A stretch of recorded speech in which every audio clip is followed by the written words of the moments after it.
Au nom des laboratoires Pilège et Tradiphar, Pilège partenaire de Tradiphar, laboratoire qui a une expertise en compléments alimentaires et particulièrement en probiotiques, je suis heureux d'abord de vous accueillir et de remercier nos partenaires français d'avoir fait le déplacement de Paris pour venir nous épauler pendant ces jours de conférences et d'exposition. Je voudrais présenter le docteur Wali, qui est déjà bien connu puisque c'est un chroniqueur média, mais tracer un peu son parcours. Dr Wali est un docteur en médecine, spécialiste en médecine intégrative. Il a fait beaucoup de choses. Il est diplômé en micronutrition, phytothérapie, en homéopathie aussi. Diplômé de plusieurs universités, Casablanca, Ontario, Dublin, Paris, et surtout membre actif de la Société marocaine de nutrition et membre fondateur de la Fédération méditerranéenne des sciences de la nutrition. Il est enseignant, il est maître de conférence, mais j'aime beaucoup ce monsieur, ce docteur, car c'est un homme de terrain aussi. C'est un homme, vous avez dû l'entendre à travers nos radios nationales, nos télévisions, dans les médias, aujourd'hui sur la toile, sur le web, Instagram et j'en passe. Je lui cède tout de suite la parole. Je vous demande de l'applaudir très fort pour l'accueillir. Merci. Merci Karim.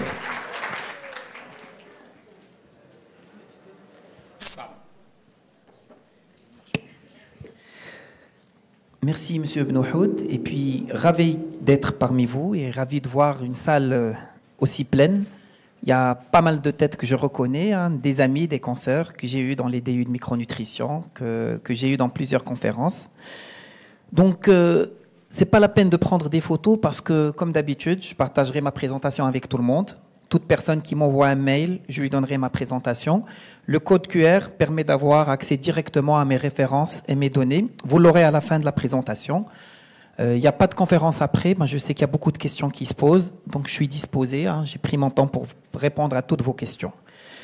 Ravi de partager avec vous ma passion pour la micronutrition, pour le microbiote, qui aujourd'hui est devenu quelque chose d'essentiel. Aujourd'hui, on prend le patient en globalité, on ne se focalise pas sur les symptômes, sur la maladie, et on va parler de nutrition et plutôt de ramadan et de microbiote.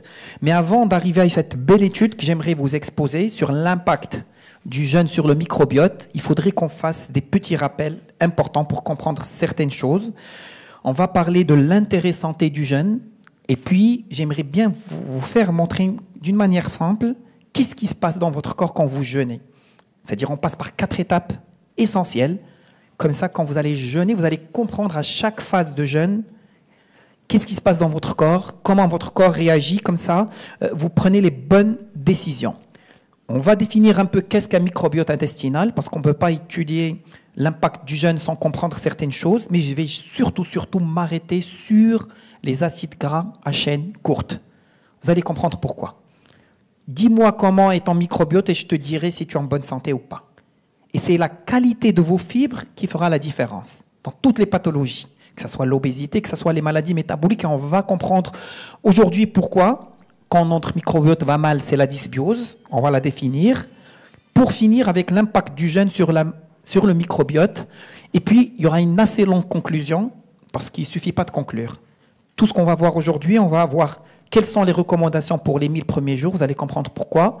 Quelles sont les règles d'or d'un jeûne bénéfique pour la santé, et puis quelles sont les recommandations pour préserver votre flore intestinale. Donc, quels sont les intérêts santé du jeûne? Bien entendu, le jeûne est la meilleure manière pour les insulinorésistants, pour lutter contre l'insulinorésistance, parce que ça permet de diminuer la production de l'insuline et le stockage des graisses et du sucre dans l'organisme. Ça permet aussi de simuler le déstockage des graisses. Ça donne un meilleur contrôle des sensations alimentaires. Ça stimule les sécrétions d'hormones de croissance. Ça permet d'améliorer les performances physiques, intellectuelles et ça diminue le temps de récupération. Le jeûne permet aussi de favoriser la régénération cellulaire. C'est faire un auto-nettoyage, c'est ce qu'on appelle une autophagie dans notre corps. Donc on nettoie toutes les cellules qui sont mal au point, qui risquent de créer des problèmes santé. Ça diminue l'oxydation, mais surtout le vieillissement prématuré des cellules. Et puis, ça permet de prévenir le poids et certaines pathologies associées, notamment les maladies cardiovasculaires et le diabète. J'insiste, que ce soit le jeûne de Ramadan ou que ce soit le jeûne intermittent. Vous allez voir dans l'étude, on va voir que les effets sont pareils. Jamais on utilise le jeûne pour perdre du poids. C'est pour la santé.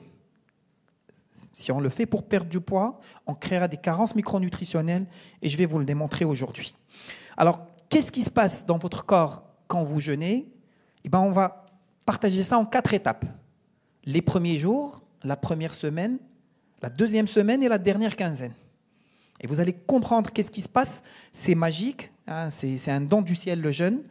Quoique, aujourd'hui, il y a même des cliniques en Europe qui vous font payer pour vous faire jeûner, alors que c'est dans notre religion, alors qu'il y a certaines choses qui sont là devant nous et qu'après les études, l'avancée scientifique nous permet de démontrer. Alors techniquement, un état de jeûne, c'est 8 heures après le dernier repas. Vous savez pourquoi? Parce que le temps de digestion dépend du type de cuisson.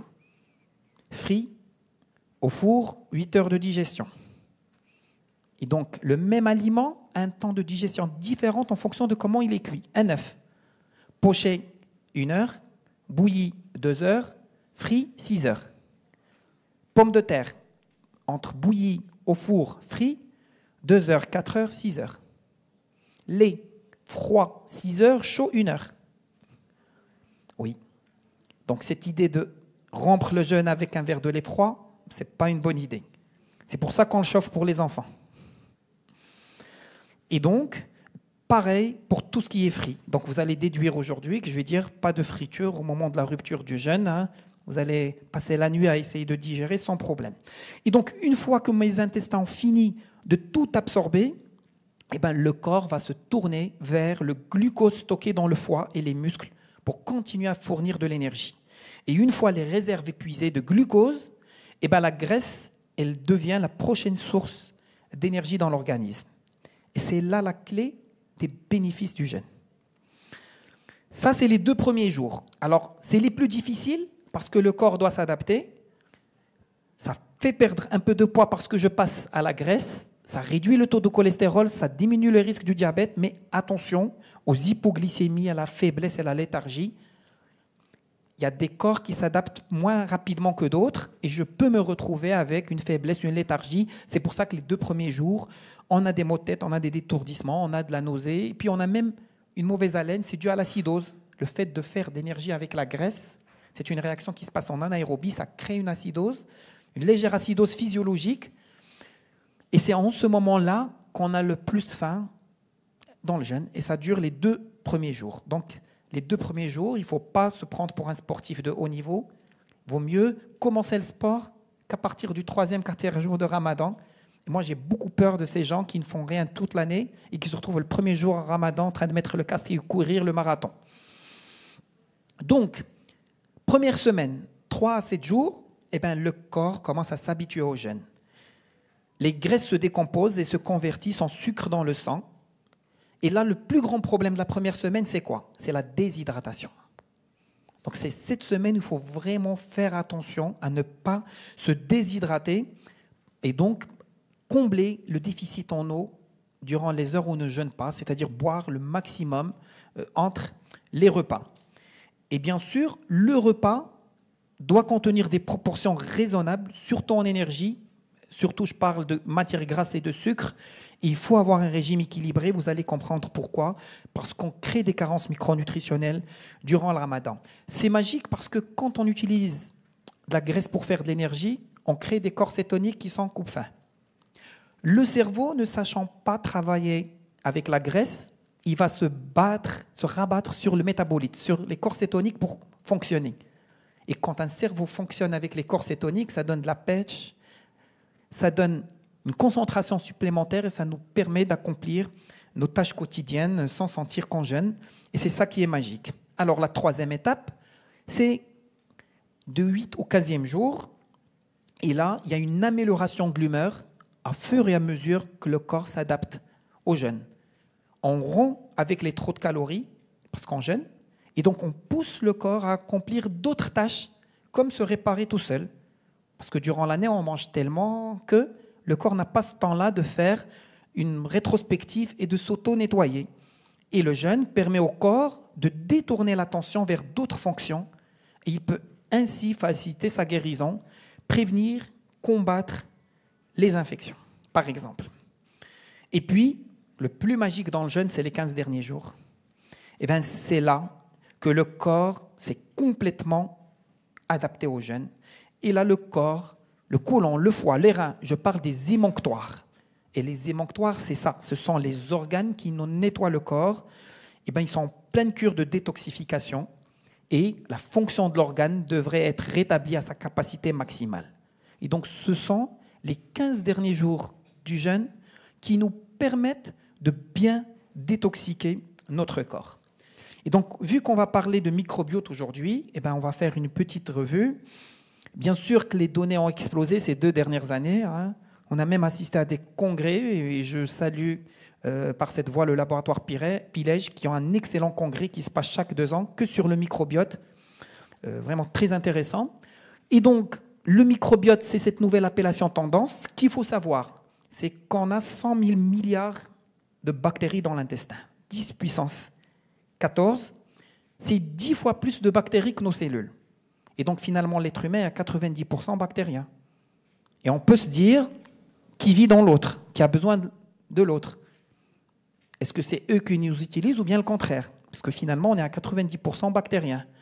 Il faut savoir qu'il y a entre 800 et 1000 espèces. Le tiers est commun à tous, mais les 2 tiers sont propres à chacun. Et la naissance du microbiote est très intéressante à connaître. Pourquoi? Parce que dans l'utérus, le bébé il a un intestin stérile. Et à la naissance, il est plongé dans un monde bactérien. Et là, ça dépend de beaucoup de choses. Normalement, la physiologie, la nature veut que ce soit les germes vaginal, intestinal, cutanés et environnemental. Et la première bactérie qui colonise, c'est les streptos, puis c'est les bifidobactéries. Et à partir du 3e jour, ça dépend du mode d'allaitement. Quand c'est exclusivement au sein, c'est les bifidobactéries et les lactobacilles, et c'est les meilleurs. Quand c'est des préparations lactées, c'est plutôt des bactéroïdes, des entérobactéries et les clostridies. Et à la fin du 2e mois, 80% de la flore est déjà en place et elle va terminer sa diversification et sa stabilisation à la diversification alimentaire, bien sûr qui doit être exemplaire. Légumes, fruits, protéines en petite quantité, pas de sucre, jusqu'à l'âge de 2 ans. C'est important. Quels sont les facteurs qui influencent son développement? Eh bien, c'est un parcours semé d'embûches. On parle de mode d'accouchement qui va empêcher la colonisation, parce que quand on sort dans un bloc stérile, ce n'est pas la filière génitale. Le type d'alimentation, il faut encourager l'allaitement maternel et puis la prise d'antibiotiques. Et je reconnais plusieurs personnes qui assistent à ma conférence sur l'impact de l'antibiothérapie sur le microbiote. Elle est dévastatrice.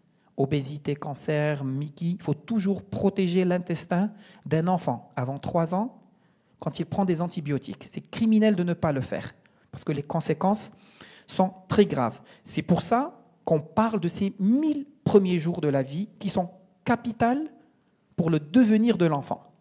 1000 premiers jours, c'est de la période de conception, l'alimentation du papa et de la maman avant même la conception. Vous allez comprendre pourquoi. C'est la maman durant la grossesse, les modes d'accouchement, la diversification alimentaire, l'allaitement au sein, jusqu'à l'âge de 2 ans.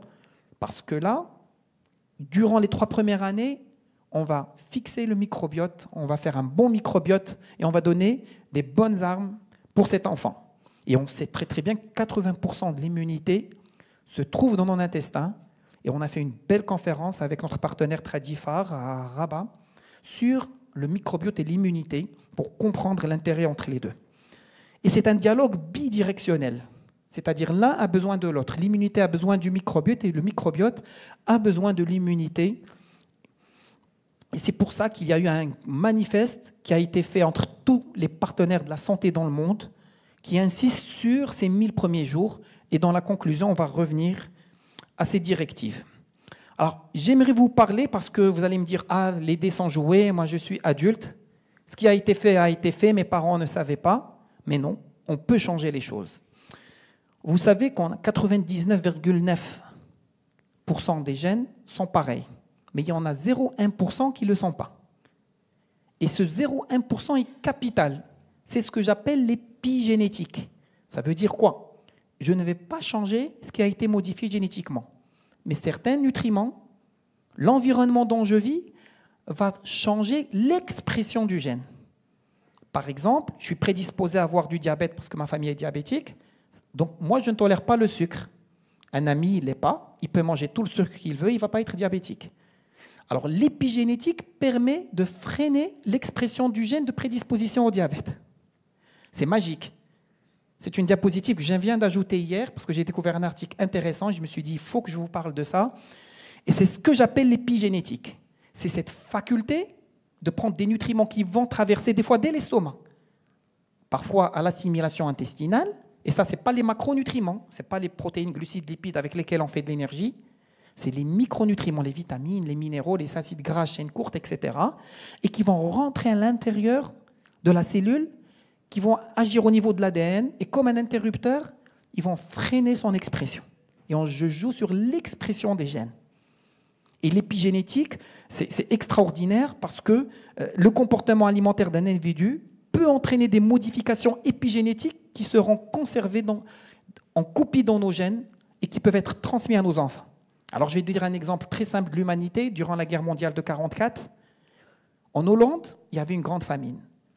Et les enfants nés durant la guerre étaient hypotrophes. Ces enfants-là, ils ont mangé normalement, ils n'ont pas eu de famine, ils ont grandi, ils ont eu des enfants qui étaient hypotrophes. Les petits-enfants des grands-parents ont hérité des gènes de la famine de leurs grands-parents. C'est incroyable. C'est pour ça que l'anémie est transmissible.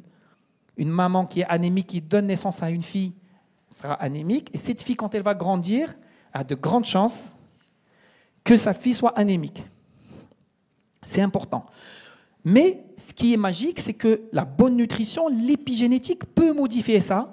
Et aujourd'hui, on est en train de travailler sur quelque chose d'extraordinaire. Moi, je vous parle en général, manger sainement, etc., avoir un bon environnement, peut jouer sur l'épigénétique. D'ailleurs, la longévité, c'est-à-dire vieillir en bonne santé, on a remarqué que la bonne nutrition allongeait les télomères pour vieillir en bonne santé. Ça, c'est prouvé scientifiquement. Mais aujourd'hui, le travail, il est fait autrement, c'est l'avenir. Eh bien, on va décrypter les génomes des cellules accessibles, des globules rouges par exemple, quand on fait une prise sanguine. Et on peut définir spécifiquement l'alimentation adéquate, spécifique et ciblée à chaque individu pour bloquer certains génomes. Et imaginez les impacts. Je peux réduire la charge thérapeutique du diabétique, des médicaments de la dyslipidémie, parce que je sais que cette personne, avec telle sorte d'alimentation, je peux freiner l'expression de son gène. Et ça, c'est quelque chose d'extraordinaire d'avancée dans la santé. Alors, je vais passer à ces fameuses AGCC, ces acides gras à chaîne courte. Ce sont tout simplement des acides gras qui sont produits naturellement par les bactéries qui se trouvent dans notre microbiote. Par exemple, c'est la fermentation des fibres alimentaires, par exemple les graines de lin, qui n'ont pas été digérées, assimilées au niveau de l'intestin grêle. Et donc, ce sont des sucres complexes. Je parle d'amidon résistant, de pectine. Le pectine, c'est la pelure des fruits. L'amidon résistant, c'est la pomme de terre bouillie et refroidie. Excellente source de prébiotiques. Donc, ils sont apportés par les fruits, les légumes, les légumineuses, les céréales complètes. Alors, ces AGCC, à 95%, c'est l'acide acétique, l'acétate, l'acide propionique, les propionates, et l'acide butyrique, le butyrate. Et les bactéries qui produisent les uns et les autres ne sont pas pareilles, puisque les bactériorides nous donnent plutôt les propionates et les acétates, mais les firmicutes nous donnent plutôt les butyrates. Et ça fait toute la différence. Par exemple, dans l'obésité, les butyrates, elles sont consommées à 80% de nos cellules digestives parce que le corps est écologique, il recycle, très peu caloriques, et ils permettent la multiplication des bonnes cellules du microbiote à effet hormonal. Et c'est eux qui vont me sécréter naturellement la GLP-1, c'est la satiété, la GLP-2, c'est réparer les lésions de l'hyperperméabilité. Par contre, les acétates, les propionates, c'est plutôt l'inflammation, la prise du poids. Donc, dis-moi comment est ton microbiote, je te dirai si tu es prédisposé à grossir ou pas. Ça explique que deux personnes mangent le même plat, une grossit et l'autre non. L'une, elle a des butyrates, Elle ne stocke pas, elle ne comptabilise pas les calories, l'autre non. Donc c'est magique. Et donc, ces AGCC, ils ont un rôle énorme. Je suis en train de parler des butyrates, c'est-à-dire les bonnes fibres. Au niveau digestif, c'est elles qui nous permettent de lutter contre les diarrhées. Et quand je prends un antibiotique, il va directement attaquer ces fibres. C'est pour ça que je fais des diarrhées post-antibiothérapie. Il y a eu même des études qui ont prouvé, et je vais revenir aux références, ça permet de simuler le gène qui produit des catélécidines, qui est un peptide antimicrobien qui lutte contre les Helicobacter pylori. Donc même les gens qui ont un l'HP au niveau de l'estomac, c'est qu'ils ont des mauvaises fibres dans l'intestin qui ne leur permet pas de mieux contenir l'HP dans l'intestin, dans l'estomac. Ils agissent aussi au niveau des maladies chroniques inflammatoires de l'intestin.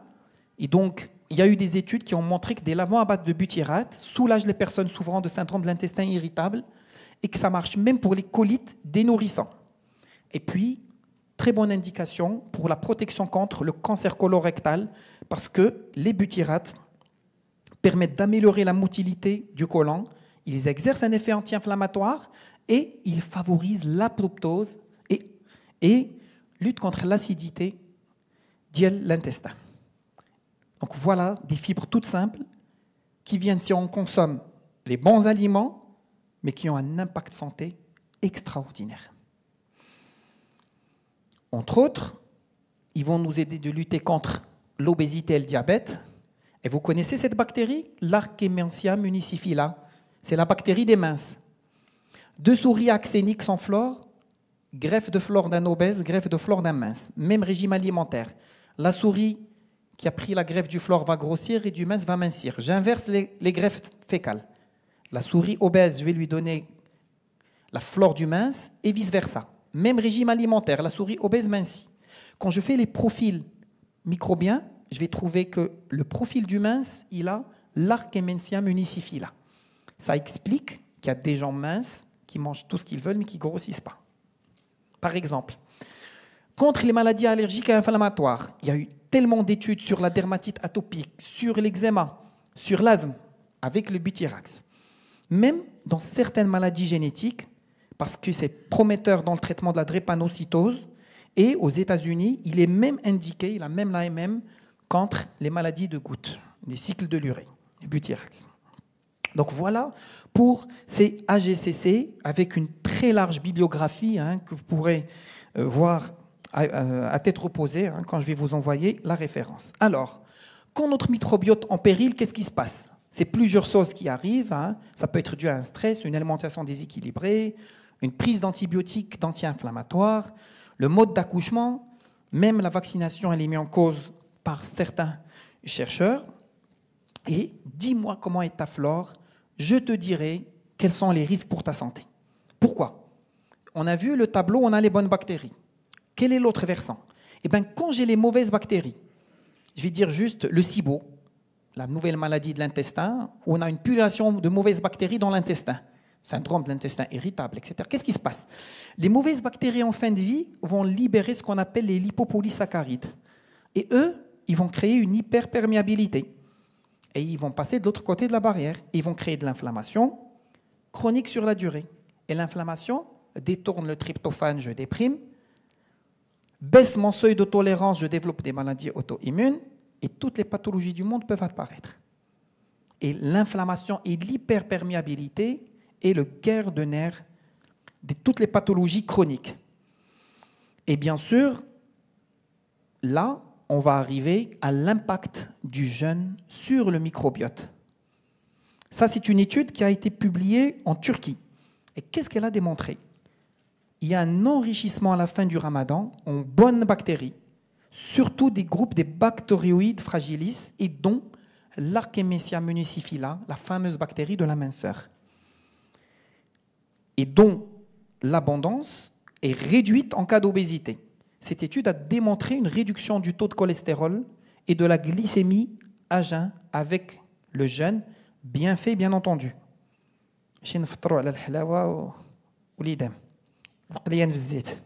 On va y revenir. Et donc, l'étude que je vais vous montrer, elle est vraiment exceptionnelle.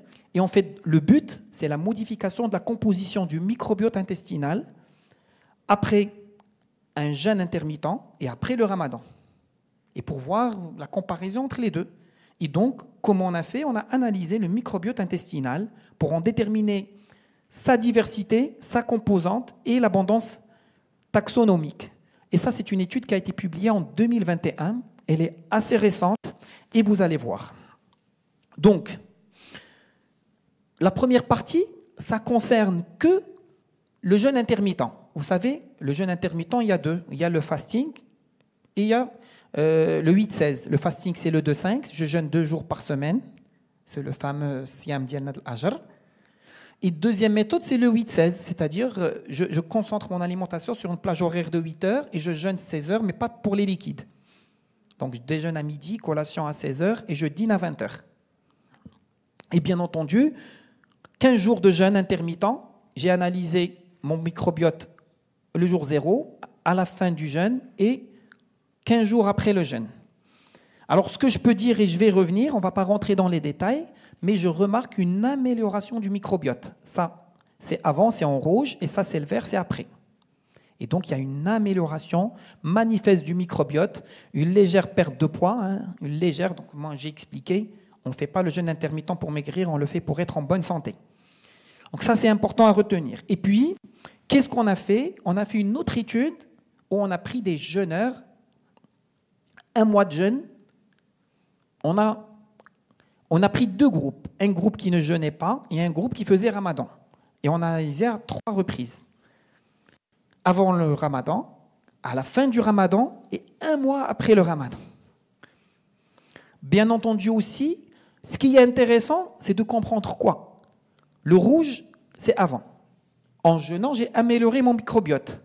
C'est le vert. Mais après le ramadan, les choses sont revenues à la normale et même pire. Ça veut dire quoi? C'est-à-dire l'intérêt de garder des petites piqûres de rappel comme un vaccin durant l'année. D'où l'intérêt de faire du jeûne intermittent ou de faire du fasting. Siyam ajr, hal hikma dialou fi ddin ou fi l'ilm. Incroyable. Donc vraiment, on a des fois des choses qui sont intéressantes, on ne les comprend pas, mais après la science nous les explique. Et si je veux tirer les bonnes choses, qu'est-ce que je remarque? Eh bien, après le jeûne, c'est toutes ces bactéries nouvelles qui ont été dans mon intestin. Ça, c'est avant le jeûne. Et avant le jeûne, j'avais que des mauvaises bactéries, les bactéroïdes, mais surtout la Prévotella. Ça vous dit quelque chose, la Prévotella? Non. Alors, la Prévotella est un facteur clé dans le Covid et la protection pulmonaire. Avant le Covid, toute bronchite virale qui surinfecte et qui devient bactérienne, sachez que l'intestin n'a pas bien défendu les poumons, parce que c'est l'intestin qui défend les poumons à 80%. Et c'est une bactérie qui s'appelle la Prévotella qu'on trouve, c'est ces gens qui décompensent. Lors du Covid, on a compris quelque chose. On a trouvé de la Prévotella dans l'intestin des gens qui se compliquent. Et la Prévotella était même un réservoir de Covid vivant. Le Covid est bactériophage, il va coloniser la Prévotella. Et ça donnait des complications connues du Covid. C'est pour ça que l'azithromycine marche à demi-dose. La Prévotella est sensible à l'azithromycine. Ce n'est pas le demi-comprimé qui va traiter une infection bronchopulmonaire sévère.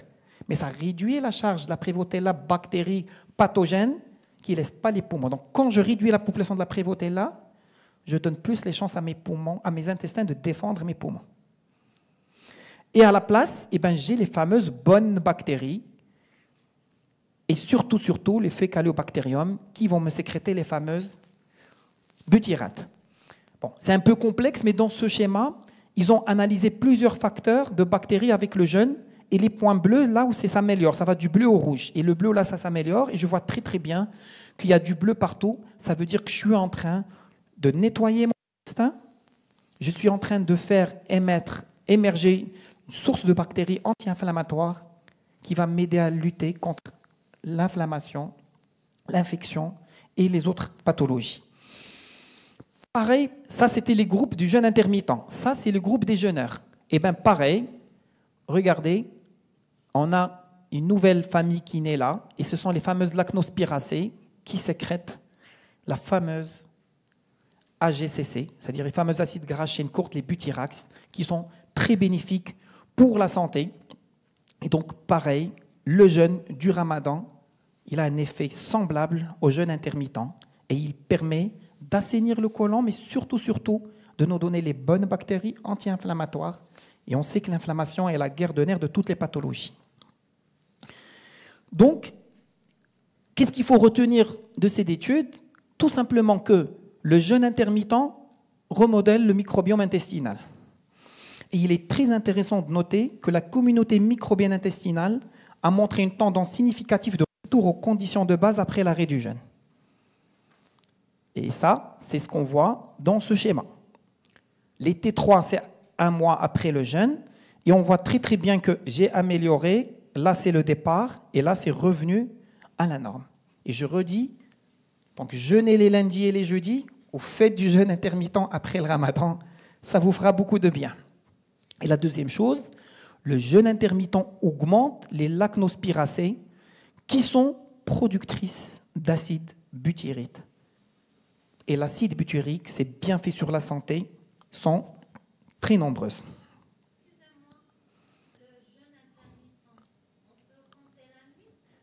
Je vais vous raconter, je vais répondre à toutes les questions par la suite, hein, ne vous en faites pas. Bien sûr, bien sûr. Donc, le jeûne intermittent d'inspiration, les grandes conclusions, c'est ça. Et chacune y a une référence bibliographique pour y revenir. Le jeûne intermittent d'inspiration religieuse provoque des effets bénéfiques similaires sur la physiologie par rapport aux autres formes du jeûne intermittent. Ça, c'est la première conclusion. Ensuite, le jeûne intermittent provoque une régulation positive, réversible de l'abondance des membres des familles des lacnospiracées.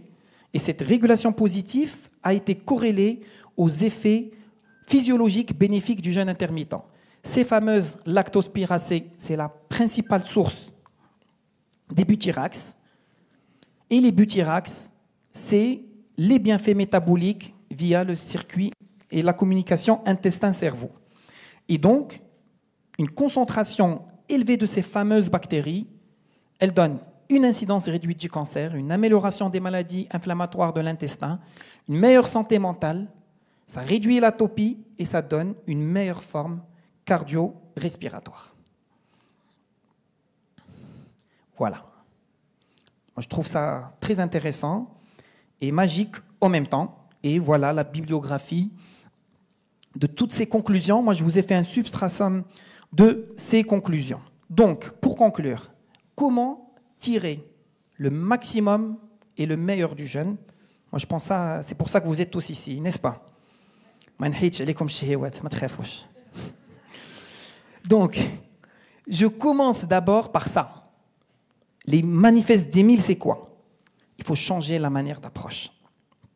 C'est une politique de prévention avec laquelle il faut commencer. Il faut être conscient qu'aujourd'hui, ces 1000 premiers jours, c'est une période de vulnérabilité. Mais c'est une vulnérabilité qui nous donne la main pour donner un meilleur avenir à nos enfants. Et donc, les stratégies nationales de nutrition et de santé doivent prendre en considération ces 1000 premiers jours et faire tout pour améliorer la santé de la femme et de l'homme en âge de procréer et de les accompagner jusqu'à ce que l'enfant ait 2-3 ans. Expertise et recherche, il faut orienter les universités vers plus de recherche, plus de publications dans son domaine et donner les moyens qu'il faut pour avancer. Les recommandations doivent être nutritionnelles, adaptées à 6000 premiers jours.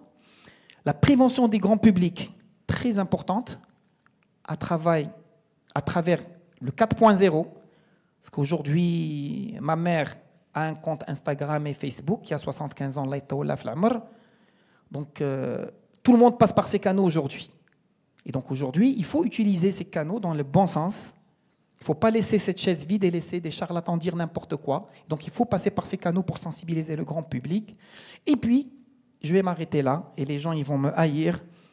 Aujourd'hui, on a 0 heure de cours de nutrition dans le cursus associé, médecins, pharmaciens, tout confondu dans les facultés de médecine. Au Maroc, on a 0 heure de cours. C'est inconcevable. C'est anormal. On va y arriver. Les questions, ça sera pour plus tard. Oui. Oui, mais c'est un module. Ce n'est pas de la nutrition clinique. Pareil, l'endocrinologue, ils ont un module qui va parler des conseils gynédiététiques chez le diabétique. Ce n'est pas de la nutrition clinique. Aujourd'hui, il est inconcevable. Tous les gens qui sont formés en nutrition, c'est un effort personnel post-études. Mais aujourd'hui, ça doit être donné au biberon. Ça doit être enseigné aux enfants au primaire. Je ne parle même pas des médecins et des pharmaciens. Alors que nous, vous, pharmaciens et nos médecins, on est la première référence. Le patient, il va venir d'abord nous voir qu'est-ce que je dois manger. Et aujourd'hui, c'est grave, il y a des gens qui meurent plus de malnutrition que de pathologie. Moi, je le vois avec les cancéreux. J'interviens et je trouve qu'il va mourir de dénutrition plus que de son cancer. Pourquoi? Parce qu'il va écouter des charlatans qui sévissent sur les réseaux sociaux et qui disent n'importe quoi. Et donc, surtout dans les premiers jours, qui sont intéressés, gynécologues, sages-femmes, pédiatres, médecins généralistes, professionnels de la petite enfance, tous ces gens-là qui sont autour des 1000 premiers jours doivent avoir une formation dans ce sens. C'est essentiel. Alors, ensuite, eh ben oui, quelles sont les règles d'or du jeûne? Eh ben, je vais vous étonner, la première règle d'or du jeûne, c'est éviter la sédentarité. Ceux qui sont les plus actifs, ceux qui luttent bien contre le jeûne, c'est ceux qui se réveillent le plus tôt. Plus tôt tu te réveilles, plus tôt tu vas être en cétose, plus tu vas avoir de l'énergie et mieux tu vas lutter contre le jeûne. C'est ceux qui vont dormir et se réveiller à 3 heures pour attendre à manger qui vont souffrir le plus. Et donc, première chose, c'est rester actif le matin parce que ça permet au corps d'utiliser sa réserve en matière grasse. Bien entendu, il faut aussi privilégier le sport. Très important, juste avant la rupture du jeûne, mais il ne faut pas fournir des efforts intenses et attention les 2 premiers jours, vous vous rappelez, où le corps n'est pas encore adapté. C'est intéressant parce que chez les profils insulino-résistants ou chez les femmes qui font des OPK, parce que c'est similaire, et aujourd'hui on arrive à déceler ça juste avec l'indice de HOMA, c'est très important de faire le sport à jeun. Parce qu'en temps normal, en fait, je brûle les sucres et c'est à la demi-heure que le sucre et les graisses se rejoignent. Et c'est aux 45 minutes que je suis que dans la graisse. Et je suis dans mon métabolisme qu'à l'heure de sport. Alors que quand je suis à jeun, c'est direct. Donc quand vous avez des patients OPK, profil insulino-résistant, dites-leur 30 minutes, 40 minutes de marche le matin à jeun, vaut mieux qu'1 heure et demie. Oui, on est rapidement dans cette graisse viscérale. Donc c'est mieux. Donc faites du sport juste avant la rupture de jeûne, en évitant les efforts intenses, en écoutant votre corps, en cassant la tête pour ne pas avoir de coup de soleil, mais il faut faire du sport. Donc, qu'est-ce qu'il faut privilégier, qu'est-ce qu'il faut éviter? Bien entendu, les sucres lents, c'est ce qui nous permet d'avoir de l'énergie et de lutter, parce qu'on voit très bien que le sucre lent, il libère rapidement, parce que le sucre rapide, il va me donner un pic de glycémie, un pic d'insuline, il va me donner des hypoglycémies, avoine, blé, lentilles, riz, etc. Ça tient jusqu'à 8 heures. Contrairement au sucre simple, au sucre rapide, 3-4 heures, et hop, c'est des pics. Et attention surtout au jus de fruits. Je vais y revenir. Structurer ces repas. 2-3 repas, je vais vous expliquer comment, mais pas du tout un grignotage continu. Moi, je le vois. Il y a des gens, ils se mettent devant la télévision. C'est 3 heures de repas devant la télévision avec galmousselsalat, litidozo, et qui restent en train de manger tout le temps. Non.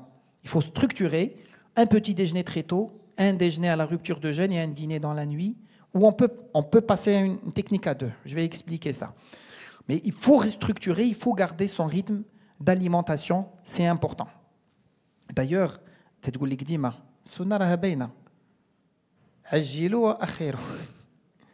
faut retarder ce suhour au maximum. Donc on n'a pas à aller chercher très loin. Pensez à l'hydratation, c'est très important. Je dirais plutôt jus de légumes que jus de fruits.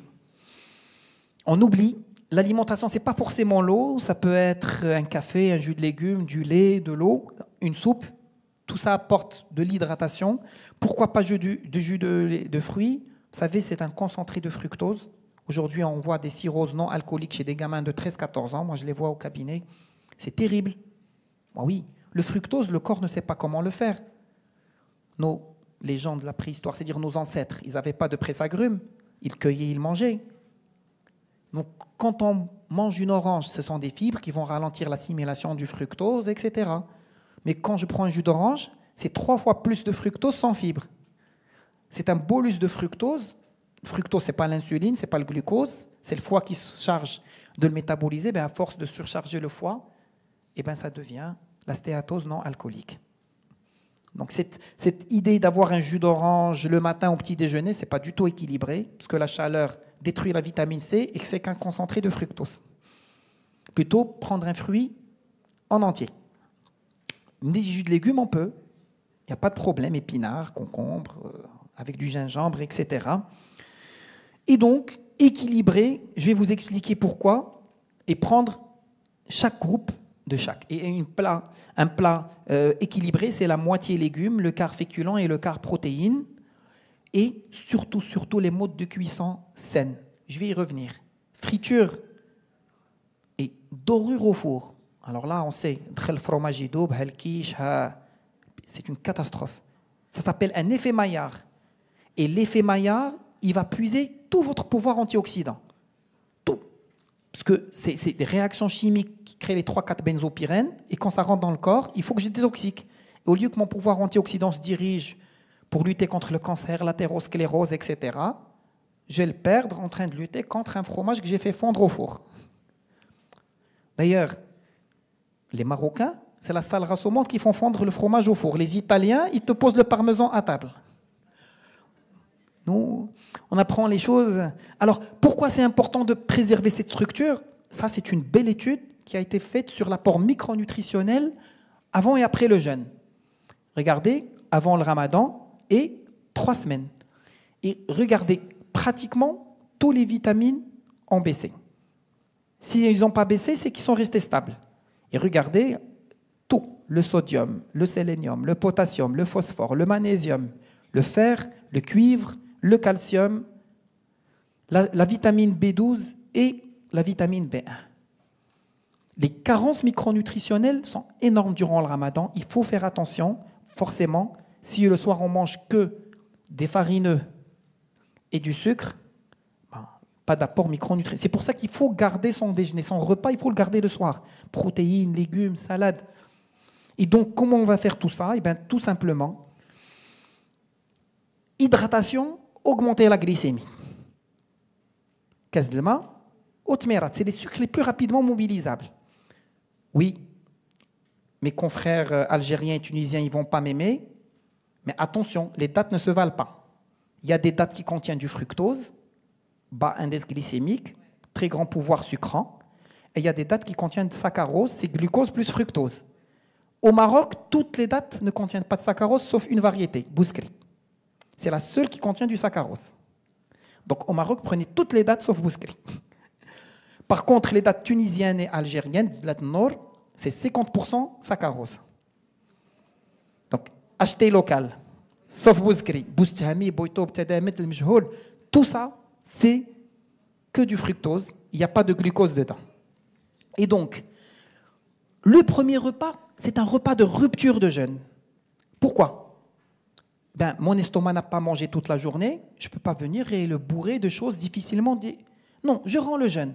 Kouiz d'lma, tmerat, je dois laisser mon estomac se reposer. Et là, je choisis, soit je dîne directement, ou soit un iftar pour dîner 2 heures après. Il est contre un iftar pour dîner 2 heures après, ça doit être très léger. Un petit salé, un bol de soupe et je me lève. Je ne dois pas me gaver. Et 2 heures après, je pose un repas complet, une petite protéine blanche, des légumes, etc. Ou, si je veux dîner directement, je rends le jeûne, j'attends 30 minutes et je pose un repas équilibré comme les déjeuners. C'est aussi simple que ça. Oui, on peut faire shihouet, oui. L'hrira, oui, elle est complète, ça contient des protéines, des féculents, tout ce qu'il faut. 2 règles importantes. La première, c'est le féculent. J'ai enlevé les fibres résistantes, ça ne va pas me donner de ballonnement. Sahla. Et je vais mettre des légumes, patata ou khizouya, tanjra, mais et là j'ai une harira diète où je vais tout apporter. Bien sûr, je vais faire shihouet, je peux faire du slow diète pour le suhour, on va y revenir, un yaourt, un fruit, Des flocons d'avoine, du slow feront l'affaire si je ne veux pas me réveiller. Parce qu'il faut que ça soit la même structure que le petit déjeuner. L'hydratation, des vitamines, des protéines, des sucres lents. Ben, slow, si j'utilise la farine d'avoine ou j'utilise la farine de caroub, elle est sucrée. J'utilise la farine d'orge, tchèr. L'eau, la farine de 1. C'est-à-dire, juste la fête, la farine. L'eau, ma renklèche, visite. نسلقوه نحمروه في الفران ومن نطحنوه نستعمل الزيت ديالو باش نجمع لاباط pas de problème. Et donc je peux faire du slow diet, des boules énergétiques pour les enfants facilement. Pareil, je peux faire des pancakes avec de la farine d'orge ou d'avoine. Au lieu de mettre du beurre et du sucre, je vais mettre une banane. Oui, œuf, banane, farine, ça donne très bien crêpes et pancakes. Je peux même intégrer des légumes. Sur ma page Insta, on a fait cette semaine des crêpes aux épinards. Elles étaient vertes, elles étaient délicieuses. Ou des gaufres à la courgette, avec de la farine complète. C'est facile, c'est le même mixeur. Je change juste 1 ou 2 ingrédients. J'enlève le beurre, j'enlève le sucre, je les remplace par un fruit. C'est tout. Et une farine de qualité. Et vous savez, même si les farines de qualité sont plus chères, je ne vais pas manger autant. Parce qu'un pancake avec de l'orge, et évitez-moi les yaourts édulcorés. C'est une catastrophe l'édulcorant. Évitez-moi l'aspartame, la stevia et compagnie parce que c'est un leurre, ça donne fausse information que je vais manger du sucre, mais l'intestin n'est pas bête. Il va se rendre compte qu'il n'y a pas de sucre. Et il va augmenter l'assimilation pour s'adapter. Et je vais me retrouver à assimiler plus de sucre avec un yaourt zéro qu'avec un yaourt sans sucre ou sucré. Donc toujours, je prends des yaourts nature. Le suhoor est le repas le plus important de Ramadan. C'est ce qui nous permet de garder le métabolisme. Parce que ceux qui font un repas par jour, c'est ceux qui prennent le poids. Moi, les patientes qui suivent chez moi à Ramadan, on arrive à perdre 4-5 kilos en mangeant 2 à 3 repas. Il faut garder le rythme, il faut se lever. Et donc, si je ne peux pas, un truc rapide, moi j'ai dit, 2 boules énergétiques de slow, un yaourt nature, un fruit, je mélange le tout dans le truc et voilà un bol et le tour est joué. Ou sinon, si j'ai le temps, je peux faire un œuf poché, de l'huile d'olive, du pain complet, un verre de thé, puis prendre un petit déjeuner correct, il n'y a pas de souci. Donc, faites-vous plaisir, gardez toujours la douceur sucrée après le repas pour ne pas faire de pic de glycémie. Toujours. On a ma douceur sucrée de Ramadan avec mon verre de thé. J'ai noyé dans le bol alimentaire, pas de pic de glycémie, pas de pic d'insuline, je ne l'ai pas stocké. Donc voilà la bonne structure alimentaire idéale. Et je vais finir, pour laisser la place à vos questions, puisqu'on est à 54 minutes. Je tiens toujours parole pour le timing, j'aime ça. Alors, quelles sont les recommandations pour une bonne flore? Eh bien d'abord, les antibiotiques, ce n'est pas automatique. C'est quand il y a une infection bactérienne, et c'est le spectre le plus court possible. Aujourd'hui, on a cette tendance à donner un large spectre, non, surtout chez les enfants. Et si je ne protège pas par l'intestin, c'est criminel. Alors, chaque cure d'antibiotiques avant 3 ans, c'est plus 4 à 6% de faire une Mickey chez un enfant plus tard. Chaque cure, une Mickey, Crohn RCH. Chaque cure d'antibiotiques, c'est plus 4 à 6%. Chaque cure.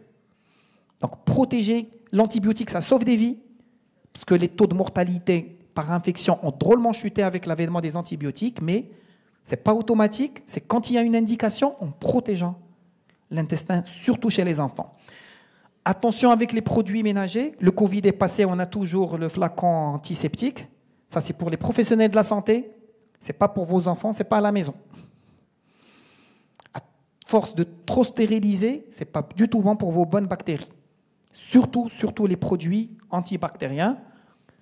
Laissez vos enfants jouer avec la nature. C'est ce qu'on appelle la saleté propre. راكم تمشوا للعربيه وتشوفوا وليداتهم حنيكات وزوينين وما تيمرضوش وحنا شويه فارنجيت ديها برونكيوليت ما عرفت شنو. Ah oui, la nature permet de bien développer le microbiote. Alors, il y a une très belle étude, on ne peut pas nous dire, c'est en Suède. Qu'est-ce qu'ils ont fait? Ils ont pris 3 groupes d'enfants. École normale, école où ils ont mis du terreau dans le jardin à la place du goudron, où les enfants jouent dans le sable. Et un 3e groupe, ils vont les emmener à la forêt. En 1 mois, la flore des 2 derniers groupes a été changée. En 1 mois. Les enfants qui ont eu de la terre dans la récréation sont pareil que les enfants qui sont partis à la forêt. Et aujourd'hui, les écoles dans le monde rural sont mieux pour la santé des enfants que... Ah, nous, on est dans la ville, on s'est fait avoir. Donc, la saleté propre, c'est quelque chose d'important. Alors, pour prévenir une flore, c'est les prébiotiques, c'est les probiotiques. Prébiotiques, c'est les bonnes bactéries. Où est-ce qu'on les trouve? Eh bien, tout ce qui donne des gaz. Et si vous avez des gaz, c'est que vous n'avez pas les bonnes bactéries pour digérer les food maps. Il faut rétablir votre flore en prenant un probiotique.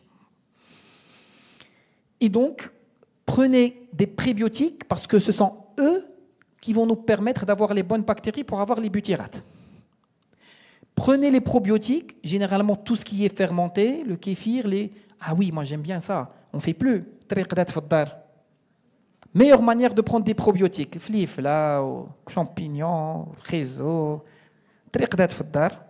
meilleur moyen, éviter les fast-foods, ben oui, c'est des acides gras trans, c'est riche en calories et pauvre en micronutriments. Ça n'apporte absolument rien.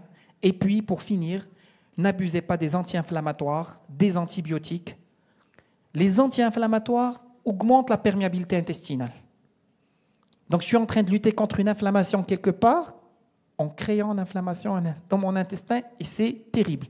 Aujourd'hui, vous savez, on agit par la micronutrition au stade infraclinique. Le sang, le corps cherche toujours à équilibrer au déprimant des cellules. Et les perturbations physiologiques commencent avant d'avoir les signes cliniques de perturbations sanguines. Donc toujours, un anti-inflammatoire, je peux le prendre naturellement, de l'arpagophytone, de la curcumine, etc. Et quand c'est important, quand je suis bloqué, quand je dois gérer une situation d'urgence, mais ça ne doit pas être automatique. C'est pour ça que les anti-inflammatoires rendent résistants les traitements d'anti-hypertenseurs et de diabète. Vous savez, souvent, quand j'ai une patiente, tout est fait et qu'elle n'arrive pas à stabiliser sa glycémie, je vais poser des questions. C'est pour ça, c'est l'hyperperméabilité. Ça détériore la flore, je n'ai pas les bonnes fibres, et ce sont les bonnes fibres qui me donnent l'action anti-inflammatoire, antioxydante, anti-athérosclérose.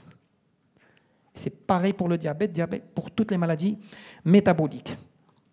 Je vous remercie pour votre attention. Vous avez été de bout en bout avec moi. karim@kouali.ma, c'est mon adresse mail pour ceux qui veulent la présentation.